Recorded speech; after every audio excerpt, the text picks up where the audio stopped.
ஹாய்ங்க, good morning. இப்போ நம்ம மோர் களி செய்யலாம். இது ஒரு ட்ரெடிஷ்னல் ரெசிபி, சூப்பர் டேஸ்ட்டாக இருக்கும். நான் பிரேக்ஃபாஸ்ட்டுக்கு செய்கிறேன், செஞ்சு சாப்பிட்டு பாருங்கள். அதுக்கு தேவையான பொருள் பார்க்கலாம். தாளிக்கிற தேவையான பொருள்: கடுகு, உளுத்தம்பருப்பு, கடலைப்பருப்பு, மோர் மிளகா ஒரு 10 மிளகா நான் சின்ன சின்னதாக கிள்ளி வச்சுருக்கேன். இந்த ரெசிபிக்கு தேவையான கல்லுப்பு, கருவேப்பிலை, ஒரு 10 பச்சை மிளகாய். ஏன்னா இதுக்கு காரம் இது 2 தான், வரமிளகாய், இந்த மோர் மிளகாயும் பச்சை மிளகாயும் தான். ஸோ இது மீடியம் காரம் தான் இந்த மிளகா. ஸோ அது வச்சுருக்கேன். நெக்ஸ்ட்டு ஒரு 3 பெரிய வெங்காயம் மெலிசாக கட் பண்ணி வச்சுருக்கேன்.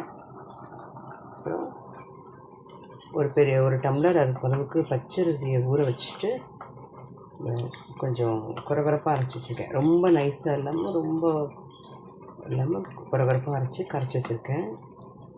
ஒரு மீடியமாக புளிச்ச மோர் நல்லா பீட் பண்ணி வச்சுருக்கேன். ஒரு டம்ளர் அரிசி எடுத்தவரை 5 டம்ளர் தண்ணி வச்சுக்கலாம், கரெக்டாக இருக்கும். இது எப்படி செய்கிறதுன்னு பார்க்கலாம். ஒரு அடி கனமான பாத்திரம் வச்சுக்கலாம். ஸோ நான் குக்கர் வச்சுருக்கேன். எண்ணெய் போட்டுக்கலாம். எண்ணெய் கொஞ்சம் நிறைய தான் போடணும். எண்ணெய் போட்டுக்கலாம். காயட்டும். எண்ணெய் காஞ்சிடுச்சு. நான் அந்த தாளிக்கிற பொருளெல்லாம் போடுறேன் பாருங்கள். ரொம்ப டேஸ்ட்டாக இருக்கும், ஹெல்த்தியும் கூட. வயிற்றுக்கு ரொம்ப நல்லது. வெயிலுக்கு பிரேக்ஃபாஸ்ட்டாகவும் சாப்பிட்லாம், ஈவினிங் ஸ்நாக்காகவும் வச்சுக்கலாம். இது டின்னருக்கு கூட செய்யலாம். ஆனால் ரொம்ப ரொம்ப நல்லாயிருக்கும். ட்ரை பண்ணி பாருங்கள். இது நல்லா கோல்டு கலர் தான் மாறட்டும். பருப்பு கலர் மாறிடுச்சுங்க. இப்போது மோர் மிளகா சேர்த்துறேன்.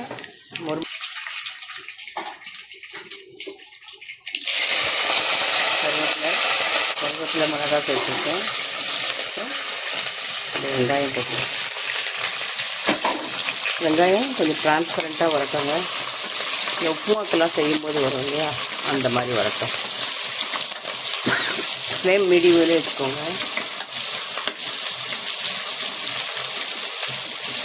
வதங்கட்டும். இது தேவையான ஒரு கல்லுப்பு போட்டுறேன் நான். இப்போது அது வேகும்போது நம்ம உப்பு டேஸ்ட் பண்ணிவிட்டு அட்ஜஸ்ட் பண்ணிக்கலாம். உங்களுக்கு தேவையான மாதிரி வதங்கட்டும். வெங்காயம் வதங்கிடுச்சு பாருங்கள்.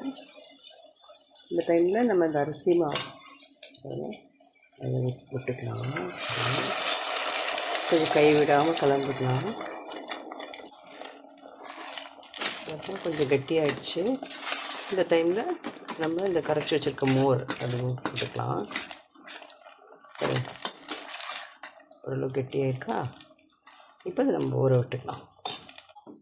மோர் விட்டாச்சு. மோர் விட்டு கலக்கிறேன். மீடியம் ஃப்ளேம்லேயே வச்சு பொறுமையாக வேக வைக்கலாம். ஒரு 15 மினிட்ஸ் ஆகும் இது வேகிறதுக்கு. ஏன்னா வெறும் அரிசி மாவு இல்லையா. வெந்தப்புறம் காட்டுறேன் பாருங்கள். இந்த மாதிரி கெட்டியாக வரும்.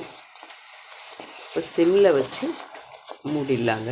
அடி பிடிக்காமல் பண்ணலாம். ஆனால் இதில் பிடிக்கிற அடி ரொம்ப ரொம்ப டேஸ்ட்டாக இருக்கும். எம்மையாக இருக்கும். சுட சுட சாப்பிட்றதுக்கு ரொம்ப நல்லாயிருக்கும்.